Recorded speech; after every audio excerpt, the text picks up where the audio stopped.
जाएंगे, घर तक भी आ जाएंगे ना। माशाल्लाह तुम्हारा चक्कर भी तो जल्दी जल्दी लग, कुछ लेना भी तभी जाना होता है ना, ऐसे पाकिस्तान।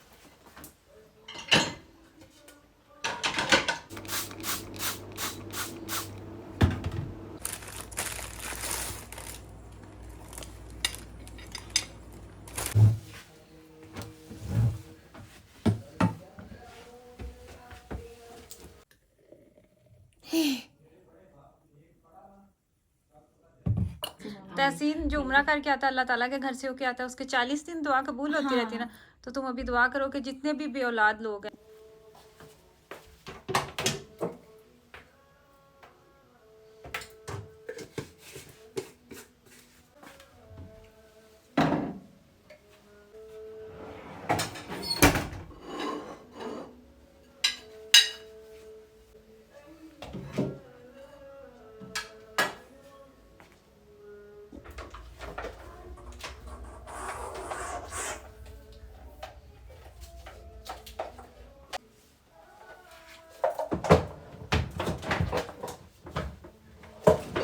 अस्सलाम वालेकुम beautiful people, welcome back to my channel. आज की वीडियो में मैं आप लोगों को दिखाऊंगी कि मेरी मॉर्निंग किस तरीके से शुरू होती है और सुबह के टाइम मुझे कौन कौन से काम होते हैं करने वाले।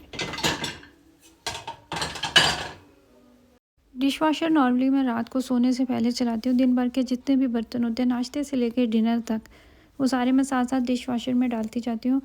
और रात को इसका कंप्लीट हो जाता है लोड, तो फिर मैं सोने से पहले इसको रन कर देती हूँ। लेकिन जब बर्तन थोड़े होते हैं, कम होते हैं, तो फिर मैं उसको रात को नहीं चलाती। फिर मैं सुबह के टाइम नाश्ते से फ्री होने के बाद अगर इतने बर्तन हो जाए ना, तो मैं इसको ऑन कर देती हूँ। डिश वॉशर के बारे में भी बड़ी कुछ लोगों को मिसकंसेप्शन है, वो ये कि डिश वॉशर बिजली ज़्यादा लेता है या शायद ये पानी बहुत ज़्यादा यूज़ करता है, तो ये वर्थ इट नहीं है। मैंने प्रॉपर इस पर स्टडी की थी, मतलब स्टडी क्या, रिसर्च की थी कि डिश वॉशर कितना पानी लेता है और कितनी ये बिजली लेता है। तो बिजली के लिहाज से आजकल जितनी भी इलेक्ट्रॉनिक्स चीज़ें आ रही हैं उन पे लिखा होता है, अगर आप A+++ लेते हैं, ए के साथ 3 प्लस होते हैं, तो वो आपकी बिजली जो है ना वो उतनी ही कम खाते हैं। कोई भी washing machine, dish washer, freezer, कुछ भी इस तरह का कोई भी इलेक्ट्रॉनिक डिवाइस, तो अगर आप उसकी वो क्लास नीचे चली जाती है ना, जैसे जैसे ए होता है, फिर बी होता है, फिर सी, फिर डी, फिर ई, एफ़ तक होती है, तो वो फिर डिपेंड करता है कि आप जो चीज़ ले रहे हैं वो कितनी बिजली आपकी लेगी। तो जो मेरे पास डिश वॉशर है, ये बॉश का है, ये बिजली तो इतनी नहीं लेता और ये कुछ लीटर्स के हिसाब से पानी लेता है। वो उतने लीटर्स बनते हैं जितने हम चाय के कप धोने में पानी वेस्ट कर देते हैं। सो बेसिकली जो डिश वॉशर होता है, इसमें पानी की भी खपत कम होती है। आपका जो लिक्विड होता है ना, डिटर्जेंट, वो भी इसमें ना होने के बराबर यूज़ होता है।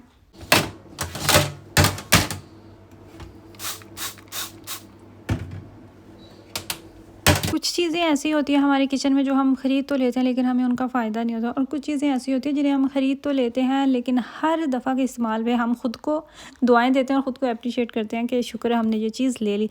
उनमें से एक है डिश वॉशर। इसका इतना सुख है ना, हम इतनी बड़ी बड़ी दावतें होस्ट कर लेते हैं, तो वो इसी के बलबूते पे वो आपको बर्तन धोने नहीं पड़ते, आपके बर्तनों का काम ख़त्म हो जाता है। वरना अगर बर्तन भी धोने पड़े ना तो डबल काम हो जाता है। खैर, मुझे अपना किचन क्लीन करना था। सुबह के टाइम ही मैंने वॉफ़ल बना के दिए, बच्चों ने वो खाए जिसका दिल था। उसके बाद फिर जितने बर्तन थे वो निकाले, और स्प्रे मैंने, आपने मुझे देखा करते हुए, एक तो जो हमारा होता है हुड होता है, ऊपर जो एग्जॉस्ट होता है, जो आपकी चिकनाहट को खींचता है, किचन में जितनी भी बनती है, उसके सामने ये जो फ़िल्टर्स लगे होते हैं ना, ये चिकने हो जाते हैं। इन्हें कुछ अरसे के बाद आपको वॉश करना पड़ता है, और कुछ अरसे के बाद आपने देखना होता है अगर ये ख़राब हो जाए तो फिर आपको चेंज भी करना पड़ता है। साइज़ के हिसाब से ये आपको नए किसी भी पाव मार्केट से मिल जाते हैं। तो इनके ऊपर मैंने स्प्रे छिड़का, और वो वाला स्प्रे मैं स्टोव पे भी यूज़ कर लेती हूँ, मैं सिंक के ऊपर भी वो ही स्प्रे यूज़ कर लेती हूँ। चिकनाहट टाइप का, दाग धब्बे जितने भी होते हैं ना, वो सारे ख़त्म कर देता है। सो बेसिकली ये वाला जो स्प्रे है ना, ये मैंने ऑलरेडी मार्केट से लिया था, और ये है जो ग्रिल और ओवन, उसको उसकी क्लीनिंग के लिए है, चिकनाहट को ख़त्म करता है और चीज़ों को जंग से बचाता है। इस तरह के जो स्प्रे होते हैं ना, ये भी इतना आपके लिए सुख होता है ना। आप थोड़ा स्प्रे करें, 5 मिनट इंतज़ार करें, जितना भी मैल, कचरा, चिकनाहट जितनी भी होती है ना, सारी मेल्ट हो जाती है, तो आपको एक्स्ट्रा घिसना नहीं पड़ता फिर।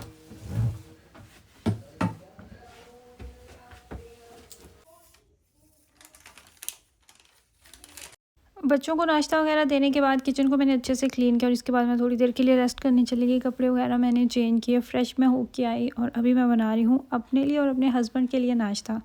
मेरे हस्बैंड ने मुझे फ़ोन किया कि मैं वापसी पे आते हुए ब्रोचन्स ले आऊँगा, तो तुम्हें घर में कुछ भी बनाने की, सैंडविचेस वगैरह या कुछ भी नाश्ते के लिए बनाने की ज़रूरत नहीं है। तो उनके लिए मैंने दूध बॉयल होने के लिए रखा और साथ ही अपने लिए चाय रख दी बनने के लिए।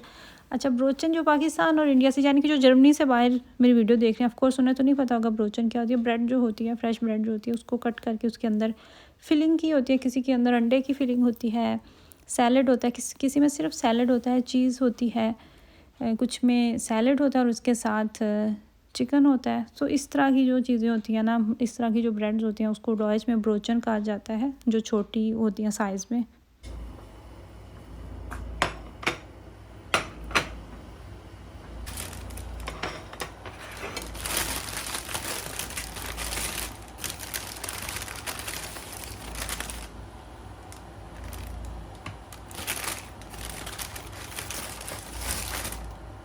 पाकिस्तान के बारे में एक बात बहुत फेमस है, फेमस क्या, हम लोगों में ही, पाकिस्तानी कम्युनिटी में ही फेमस है कि वहाँ पे नाश्ता करते करते तो 11-12 आपको बज ही जाते हैं। नाश्ते से क्यों होता है तो देखते हैं इतना टाइम हो चुका है, वहाँ पे टाइम भी जल्दी गुजरता है और शाम के टाइम आपको ऐसा लगता है कि आपने भरपूर दिन गुजारा है।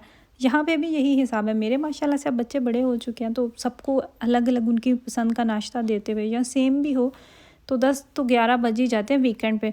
नॉर्मली जो वीकडेज़ होते हैं ना, बच्चे नाश्ते से भी भाग रहे होते हैं, साथ कभी कुछ ले जाते हैं, कभी कुछ खा लेते हैं अगर पसंद आ जाए। तो वो फिर स्कूल का टाइम होता है, किस टाइम तक आपने फ्री होना ही होना है। लेकिन वीकेंड पे यहाँ पे भी वही सिस्टम हो जाता है, नाश्ते से आप फ्री हो गए, जैसे ही टाइम देखते हैं ना तो 11 तो आगे बज ही रहे होते हैं। एक टाइम था जब मैं विश किया करती थी, यानी कि जब मेरे बच्चे छोटे थे, कि कब ये बड़े होंगे मैं ज़्यादा सारा खाना बनाया करूँगी। अगर मैं पिज़्ज़ा बनाती तो सिर्फ एक पिज़्ज़ा मैं बनाती हूँ, ख़त्म हो जाए, 2 ज़्यादा 3 बना लेती हूँ। तो कब ऐसा टाइम आएगा कि जब मैं बहुत ज़्यादा खाना बनाया करूँगी।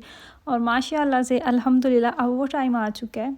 बच्चे जब छोटे होते हैं ना, बहुत कम बच्चे ऐसे होते हैं, बहुत खुशकिस्मत माएँ वो होती हैं जिनके बच्चे भरपूर नाश्ता करते हैं। तो मेरे बच्चे जो है ना, वो नाश्ता नहीं करते थे, ज़बरदस्ती कुछ खिला देती थी, कोई बहुत ही अच्छा होता था तो पहले बच्चे के साथ ज़बरदस्ती की, दूसरे की दफ़ा दूसरा कुछ वैसे ही खाने में अच्छा था तो कभी खाता था कभी नहीं, तो उसके साथ मैंने उस तरीके से ज़बरदस्ती नहीं की। और ये जो तीसरा बैठा हुआ है ना, इसके बारे में अब माशाल्लाह से तीसरा बच्चा तो इतना तो एक्सपीरियंस हो चुका है ना कि बच्चे नाश्ते के मामले में तंग करते हैं और एक एज तक ही करते हैं। उसके बाद बच्चों की एक एज आती है कि आपको खुद उठा के झंझोड़ के कह रहे होते हैं कि हम उठें, हमें नाश्ता बना के दें, उठें, खाने का टाइम हो गया।